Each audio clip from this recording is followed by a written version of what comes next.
Hey everyone, did you all get around to seeing that recent video of a semi-humanoid looking robot going haywire in a testing facility and nearly injuring people? Yikes! Why on earth is our species so fixated on creating things that have the potential to doom us?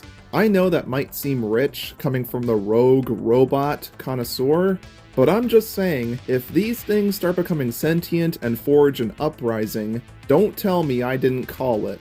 Anyways, on a lighter note, welcome back to Rogue Robot Reviews. We're starting to reach that point in this series where we're now covering the characters that I've been planning and waiting to talk about for so long that parts of their scripts have already been thought out for a while. Like, I remember contemplating when and how I would want to cover today's specific character way back in late 2022, all the way down to the specific music I'd use for them. And funnily enough, here we are now exactly as I planned. It definitely feels odd. I guess it's a case of doing something that you've planned so far in advance that when you started out, it felt so far away from you that it felt impossible to reach, and now it's actually taking shape and actually occurring in the present day. Oh my god! Okay, it's happening! Everybody stay calm! What's the Everybody procedure, stay everyone? calm. What's the procedure? Stay calm! You kinda get my drift, you know? But anyways, after how complicated the last episode was, due to our discussion being around a character who had a lot of baggage that went along with them, we should try to keep things a bit more swift and breezy this time, you know? Which is all too fitting, given that the character we're talking about is rather excitable and bouncy and quite fast, frankly. And that character I'm referring to is none other than 3534, aka the Small Red Robot.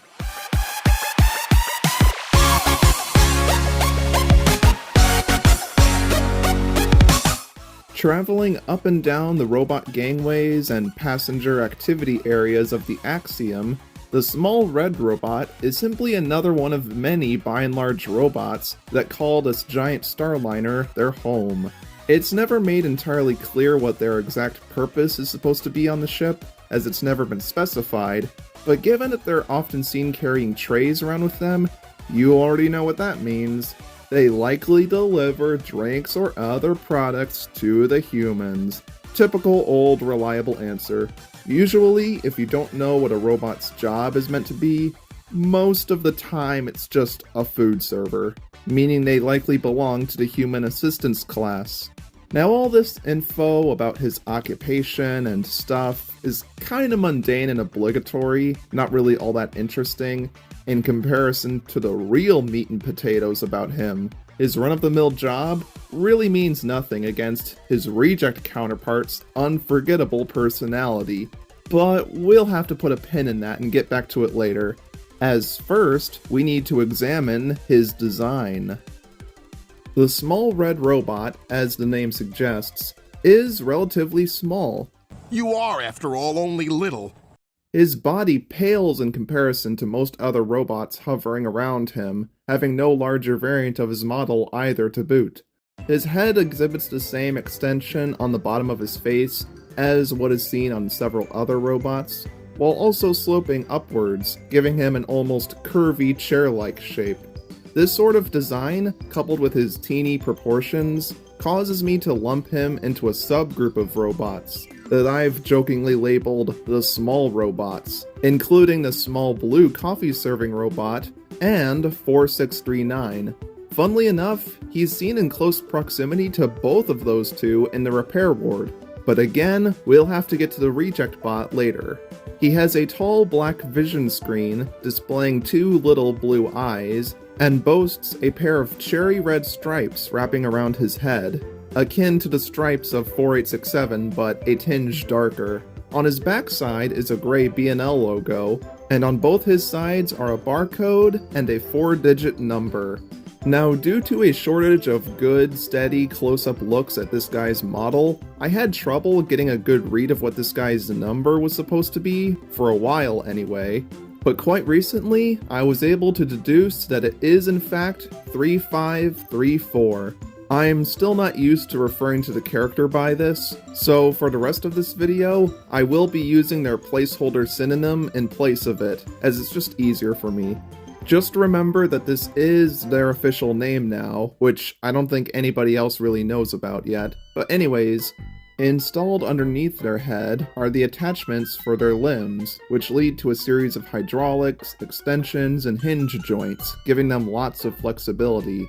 After that comes his upper arms, which are actually pointed backwards if you look closely, and those lead to his forearms that hold onto his gnarly little red claws, with the black grippers inside them. Now, as anyone with eyes could tell ya, this dude's got some lengthy, gangly, almost disproportionately long arms for his body, looking almost like those of a spider monkey or a gibbon, or gibbon, or however it's pronounced. It is worth acknowledging that his arms are the same as those of the small purple-clawed robots, which doesn't surprise me, as reusing arm pieces is kind of a common trend for this series.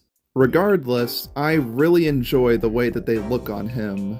Personally, while this is far from being my favorite character design in WALL-E, as there isn't much about it that's particularly original or eye-catching, it's very well made and gets the job done. I do find his nano size quite endearing, and again, I really like his weird, noodly, lanky limbs a lot. They help to create an identity for him, and as we shall soon see, the animators took full advantage of them with the reject bot. Okay, on a totally unrelated note, as I just realized this while scripting the video, his very thin arms kinda remind me of that scene from that god-awful Logan Paul airplane movie. Yes, I did watch that. Press F in the chat for me, guys. Where there's this character who just randomly has these scrawny, tiny little limbs for no reason. It's so out of pocket and weird that it actually kinda got a laugh out of me. Yeah, that's all there is to it. One of the only times you'll ever hear someone say something positive about that movie. Anyways, back to a film that people actually want to hear me talk about. Something else about his design that I totally would have forgotten to bring up had it not been for this comment that reminded me, thank you very much for doing that by the way, is that his head shape looks oddly similar to that of the robot we see for like 4 seconds that dresses up the captain in his uniform right before his announcements in the morning. The most major differences are the eye placement, the color, and of course, the inclusion of a third arm, meant for holding onto a hat. But that's about it really. Just something kinda cool that I found interesting. Only a decent handful of this model can be spotted around various points in the movie. I guess his model was just coincidentally used less than others, or he's an actually less common unit within universe. One travels down the hallway carrying a tray when WALL-E exits from the elevator. This fella passes by John as he falls out of his seat. Another is spotted alongside 4867 at the big intersection, pointing at WALL-E and Eve. One of them cowers in fear due to the dangerous hands being nearby, hiding behind a much larger 3671 unit. And at the end of the film on Earth, at least one of them is seen in the far distance with the humans. And that leads us to, finally, the Rogue Robot. The Rogue small red robot has a red boot attached to the front and back of his head, and is kept within Section 2A of the repair ward, alongside our Face Smasher, Heavyweight Champion, and the Minecraft Villager. And he has quite the malfunction indeed. Now, how do I describe this? You know how at every family reunion, there's that one nephew who's bouncing off the walls and has clearly been Hopped up on too many pixie sticks. Yeah, this guy is the reject bot equivalent of that kid. He seems to have extreme anxiety issues, hyperactive tendencies, and is seen nearly at all times running around in circles, panicking like his tail's on fire, or acting up like an 8-year-old in a candy shop. Gosh, there's so many jokes I could make about this guy, I don't even know where to begin and stop with them. It seems like he's always in a mad dash to get somewhere or to do something in no time flat. Man, can you imagine trying to play dodgeball with this guy? Woof. He's as fast as the Flash, I tells ya.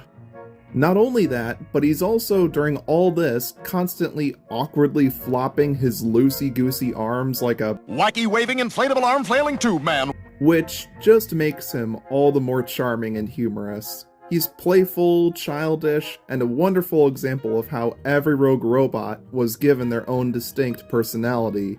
And boy does this make him a standout. He's a lot more wound up than the Sauté lookalike, but not nearly as brash or dangerous for that matter as Hans the massage bot. That said, he can still be absolutely nutso. This is the most beautiful thing I ever seen! They're serving in my home! Man, I don't want them alone! Yes, Lord! I also subscribe to the idea of some of the other robots he's being kept with, finding him a bit insufferable to be around. Hey! A droid! A real droid! Here! You want a droid, right? Who the f*** are you? Slosh! My name is Slosh! Hey! Can you help me out here? Huh? No sh**. That's like f***ing royalty around here. Great to f***ing meet you. The name's Crunk. Welcome to Droid Town. Hey! I don't want to interrupt you, but I think I've had all the relaxation I can take! Oh, would you back the f*** up? Now you're annoying me and him.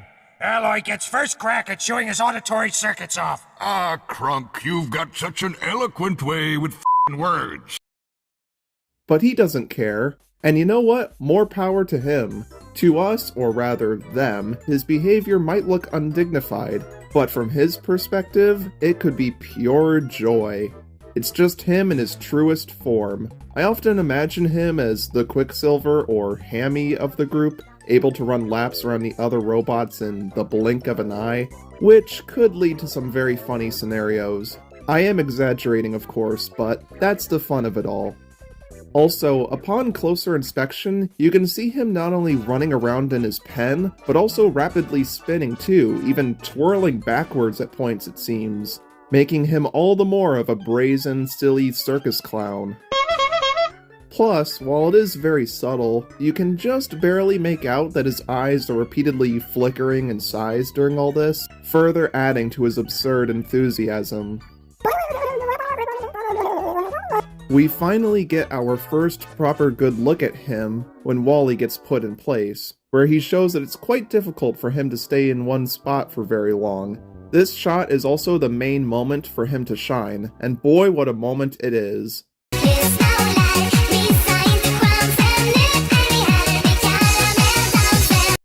As both he and this fella right next to him are kind of the defining duo that represent Section 2A of the repair ward, much more than these other two I feel. Afterwards, he looks down the hallway at a now escaped Wally, all while continuing to rapidly flail his arms, and has accidentally been swapped places with the tall curve-headed robot. If you have a sharp eye, you might see him super far away behind Wally in these shots in a diagnostics room, and then he cheers, holding his arms up high as he watches Eve's plasma ray destroy the repair ward security. Now a bit more settled down with his arms at rest, he watches all of the pen walls shutting down, and then the little sucker manages to get loose and cheers around somewhere off screen, before skirting out the exit of the place, where you can see his arm in the corner of this shot. Amongst a legion of rogue robots running down the hallways, he can be found at the front of the herd, once again swinging his arms about, until he's forced to stop due to the wall of Stewart bots standing before him. He's now sitting next to 3671, 4867, and Fix-It, while having his arms up on guard out of fear.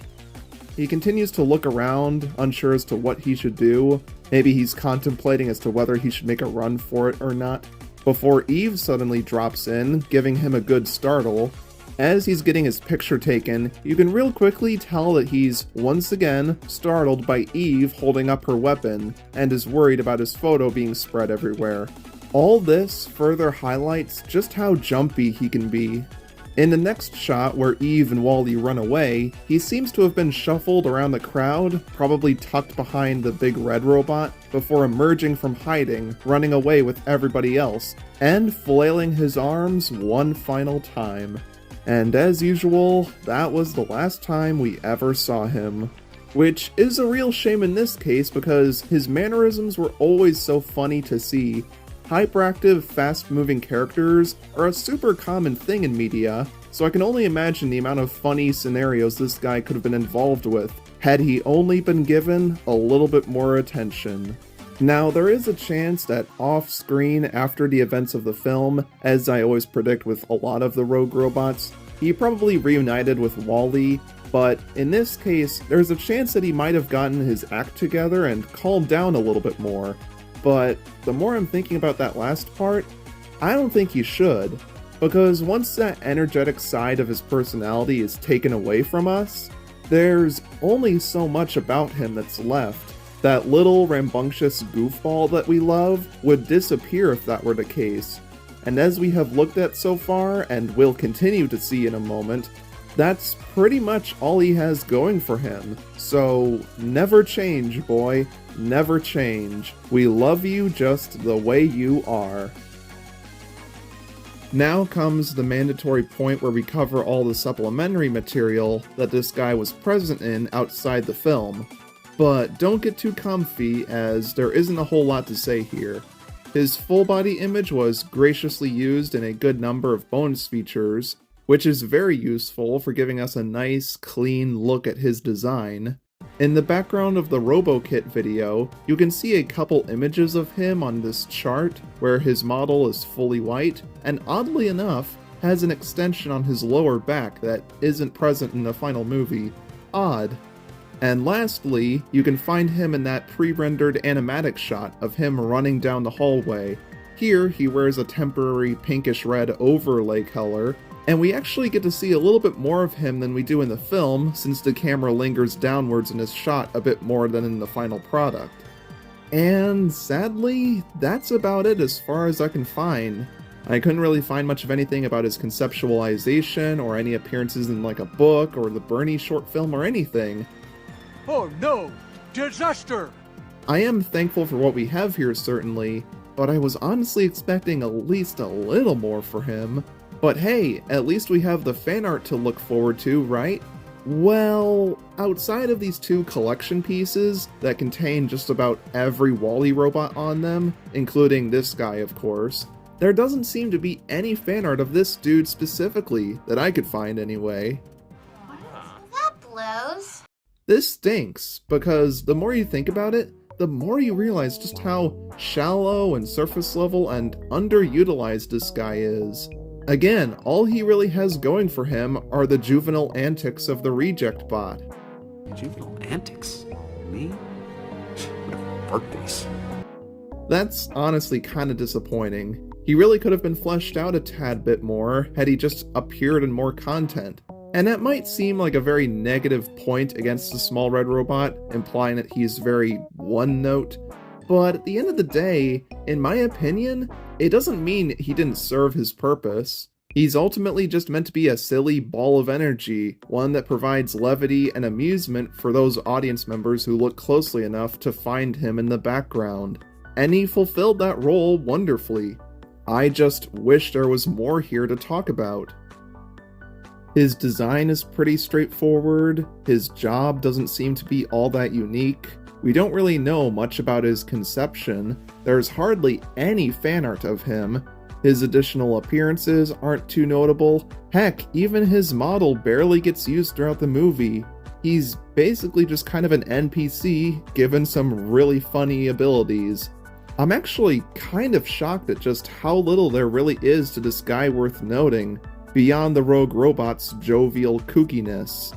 I might just go so far as to say that he's potentially the most underrated character we've covered in this series. Now, I don't mean that as in he's the most obscure or forgotten about character, but for someone who so proudly displays his eccentric nature and bizarre quirks and tics, you'd think he'd be much more of a fan favorite, and that Pixar would have embraced him more. It's funny, isn't it, how we went from potentially the most overrated rogue robot in the last episode to the most underrated one. I did not see that coming going into this. But getting back on track, despite all of these problems, all he really needed to stand out was just that simple character trait. To me at least, that's enough to make him memorable. Not every robot needs a character arc, dozens of trivia points, and an ample amount of marketing material to be interesting. No, that loopy, skittish, and overwhelming personality makes me love him so much. My love for this guy knows no bounds. This spazzy, constantly partying, constantly raving, immature, ADHD-fueled, crazy little guy who can go from 0 to 100 in a second, running around like a wind-up toy, with a scrawny design that definitely fits the bill, is pretty dang awesome. Never change, little man. Never change. Anyways, I'll see you all in the next Rogue Robot review, where we'll be covering a character who is in desperate need of a remaster. And I think you already know exactly who that is. See you later.